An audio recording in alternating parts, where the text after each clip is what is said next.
అమృతవల్లి. నా వయసు 64 ఏండ్లు. నేను తమిళనాడు సేలం నుంచి మాట్లాడుతున్నాను. నేను నిరాహార సంయమ 24 దినాలు అది బాగా జరిగింది. ఇప్పుడు మౌన సంయమ కూడా ఇంట్లో ఉండి చేయగలనా అని నాకు ఒక డౌట్ ఉండింది.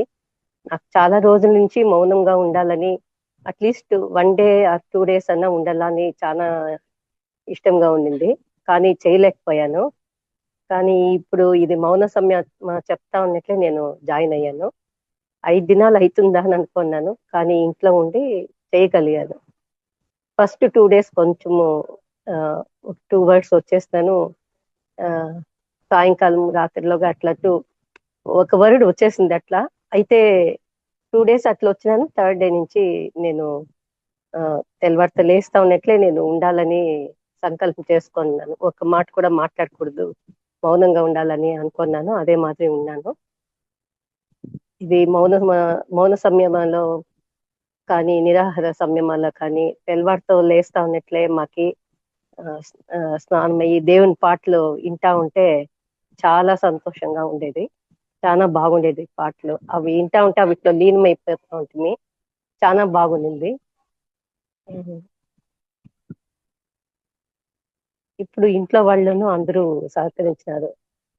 వీటికి ఇది ఇప్పుడు మౌనం సంయమ చేసేటప్పుడు ఏకాదశి వచ్చింది. తిరిగి నిరాహార సంయమైన ఇంకా ఎవరి ట్యూస్డే ఉండాలనుకున్నాను. ట్యూస్డే కూడా నిరాహారంలో ఉన్నాను. ట్యూస్డే అండ్ పౌర్ణమి, గురు పౌర్ణమి నాడు. దానికి చాలా సంతోషమైంది. ఇతర మౌన సంయమాల్లో ఇతర 2 డేస్ నిరాహారంగా ఉండేదానికి అనుకూలమైంది. నాకు అదొక సంతోషమైంది.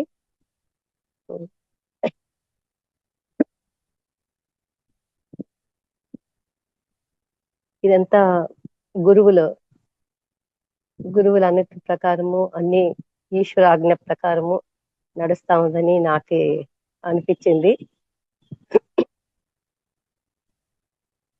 ఇంకా ఎలా చెప్పాలో నాకు కరెక్ట్ గా తెలియడం లేదు. అందరూ చాలా బాగా చెప్పారు. ఆ మాదిరి చెప్పేటప్పుడు చాలా విని సంతోషం అవుతుంది. కానీ నేను చెప్పడానికి రావటం లేదు. ధన్యవాదాలు గురూజీ.